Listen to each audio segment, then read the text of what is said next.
అసలు డిఎస్సి పైన మాట్లాడే అర్హత మీకు ఎవరిచ్చారండి? నిరుద్యోగులు మా పైన బాధ్యత పెట్టారు. మొన్న జరిగిన గ్రాడ్యుయేట్ ఎన్నికల ఫలితాల తర్వాత బాధ్యత మాకు పెరిగింది.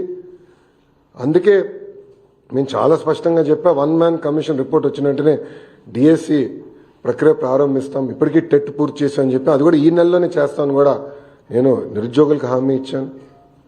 సో ఇట్లా ఇచ్చిన ప్రతి హామీ మేము ఒక పద్ధతి ప్రకారం నిలబెట్టుకుంటుంది కూటమి ప్రభుత్వం.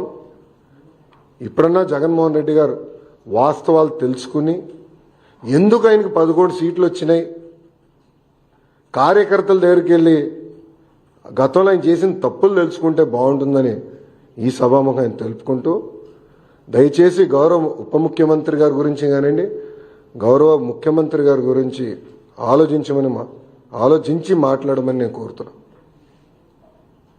ఈరోజు ప్రజలు వాళ్ళని గెలిపించారు. ఎవరికి రాని మెజారిటీలతో వాళ్ళు గెలిచి ఒక ముఖ్యమంత్రిగా ఉప ముఖ్యమంత్రిగా ఉన్నారు. వాళ్ళని కించపరిచే విధంగా మటుకు మాడితే మేము సహించాం. చాలా ఫర్మ్గా మేము కూడా మాడతాం. మిమ్మల్ని వదిలిపెట్టే ప్రసక్తే ఉండదు.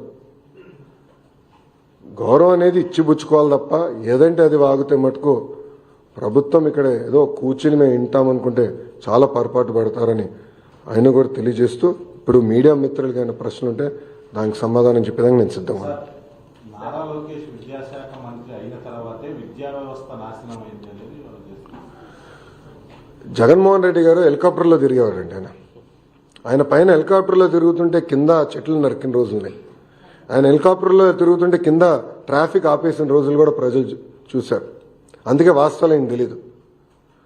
గత ప్రభుత్వం 5 సంవత్సరాలు 12 లక్షల మంది పిల్లలు ప్రభుత్వ పాఠశాలకు దూరం అయ్యారు. ఎందుకు అయ్యారో ఆయన సమాధానం చెప్పమనండి.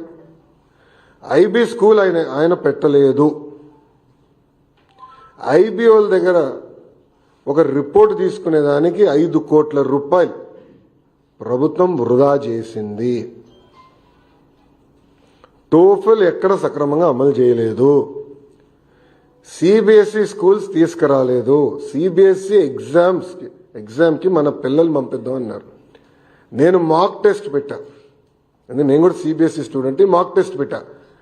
అది నేను చూసిన మాక్ టెస్ట్ నిర్వహించిన తర్వాత 90% మంది పిల్లలు ఫెయిల్ అయ్యారు. అప్పుడు నేను భయపడ్డా, ఎందుకంటే పిల్లలు రెడీగా లేరు. 3 సంవత్సరాలు పోస్ట్పోన్ చేసి పిల్లలు రెడీ చేద్దాం అనే లక్ష్యంతో పనిచేశాం. సో ఇప్పుడైనా వాస్తవాలు తెలుసుకుని ఆయన మాడితే బాగుంటుంది. అయినా ఇంత చర్చ జరగాలంటే శాసనసభకు రావచ్చు కదండి. ఎవరు రావద్దు అంటున్నారు ఆయన? ఏంటమ్మా? మీడియా మిత్రులు మీరు అందరూ ఒకటి గమనించాలి. రోడ్లపైన పోలీసుల సంఖ్య తగ్గింది. పోలీసులు పెద్ద కంపట్ల, పరదాలు లేవు. ఎవరంటే వాళ్ళు ప్రశాంతంగా రావచ్చు. ఆయన ఒక పులివెందుల ఎమ్మెల్యేగా ఆయన హక్కులు ఉన్నాయి. ఆ హక్కులను వినియోగించుకోవచ్చు. హౌస్కి రావచ్చు. ప్రజల సమస్యల గురించి అక్కడ ప్రస్తావించవచ్చు. కానీ నిన్న ఎప్పుడైతే భారీ మెజార్టీతో కూటమి గ్రాడ్యుయేట్ ఎమ్మెల్సీలు గెలిచారో ఆయన భయం పట్టుకుని బెంగళూరు నుంచి ప్రత్యేక విమానం వేసుకుని పరిగెత్తుకుంటూ వచ్చి ఈరోజు ప్రెస్ మీట్ పెట్టారు. 2 రోజులు మళ్ళీ బెంగళూరుకి వెళ్ళిపోతాడు. నాకు ఎలాంటి డౌట్ వద్దు మీకు. కరెక్ట్గా 2 రోజులు ఉంటే 2 రోజుల తర్వాత బెంగళూరుకి వెళ్ళిపోతాడు.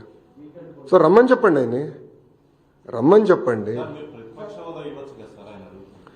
చట్టాన్ని ఉల్లంఘించి ప్రతిపక్ష హోదా ఇవ్వమంటారు ఆయనకి? ఇప్పుడు జగన్మోహన్ రెడ్డి గారికి చట్టాన్ని ఉల్లంఘిస్తాం బాగా అలవాటు స్వామి. అందుకే అన్ని కేసులు ఆయన పైన. ఇప్పుడు రూల్స్ ఏం చెప్తుంది? పార్లమెంట్ కానివ్వండి, అసెంబ్లీ రూల్ బుక్ చాలా స్పష్టంగా 10% ఉండాలి అని చెప్తుంది. మళ్ళీ ఆయనే గతంలో చెప్పాడు కదా, గౌరవ ముఖ్యమంత్రి గారిని చూస్తూ ఆ గతంలో ఆయనే చెప్పాడు కదా, ఒక 4-5 ఎమ్మెల్యేలు లాగేస్తే ప్రతిపక్ష హోదా కూడా